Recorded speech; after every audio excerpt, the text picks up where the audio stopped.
Bonjour Sophie, jouons à vrai ou faux. Alors, première question, c'est si mon site il est gratuit, je n'ai pas besoin de respecter le GDPR.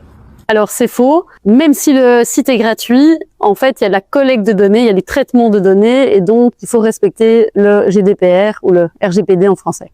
Parfait, deuxième question du coup, si la startup est une petite entreprise, est-ce qu'elle ne risque jamais d'amende au niveau RGPD? Alors c'est faux.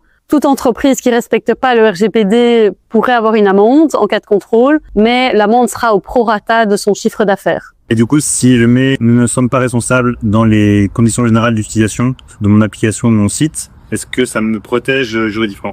Alors oui, mais je vais dire faux parce que pas de tout. Il y a certains cas où on ne peut pas se déresponsabiliser et donc ce n'est pas parce qu'on met ce genre de clause qu'on ne sera pas responsable.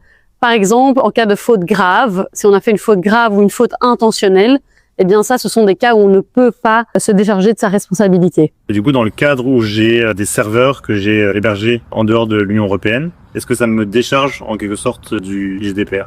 Alors non, si on est une entreprise européenne au sein de l'Union européenne ou si on a des clients au sein de l'Union européenne, eh bien on va devoir respecter le RGPD, même si les serveurs sont à l'étranger. Et si j'ai une application, un site web et qu'un utilisateur me demande de supprimer ses données personnelles, est-ce qu'il est en droit de le faire?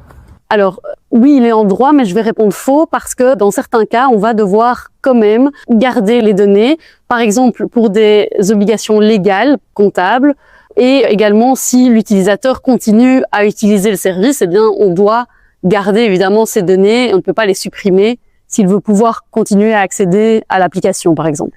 Une IA peut être considérée comme responsable en cas d'erreur. Alors, c'est faux parce qu'une IA n'a pas de personnalité juridique. Donc, elle n'a pas de droit, elle n'a pas d'obligation. Et donc, en cas d'erreur, en cas d'hallucination, par exemple, eh bien, c'est finalement à la faute de l'utilisateur qui n'aura pas vérifié les informations. Si jamais j'ai trouvé un logo sur Internet, est-ce que je peux l'utiliser dans mon entreprise? Alors faux, puisque a priori ce logo sera protégé déjà par le droit d'auteur, éventuellement par le droit des marques s'il a été déposé officiellement. Donc il faudrait l'accord du propriétaire, du titulaire de ces droits pour pouvoir l'utiliser. En tout cas, on ne peut pas l'utiliser sans se poser de questions. Bonne nouvelle, je viens de trouver le nom de domaine pour mon entreprise et je viens de l'acheter. Du coup, je suis protégé au niveau de ma marque. Alors faux. Quand on achète un nom de domaine, c'est une bonne première étape, mais ça ne protège pas le nom du projet. C'est vraiment le dépôt de marque qui va pouvoir protéger concrètement le nom. Et donc, ce n'est pas seulement l'achat d'un nom de domaine, mais bien le dépôt de marque qui est prioritaire si on veut protéger son nom.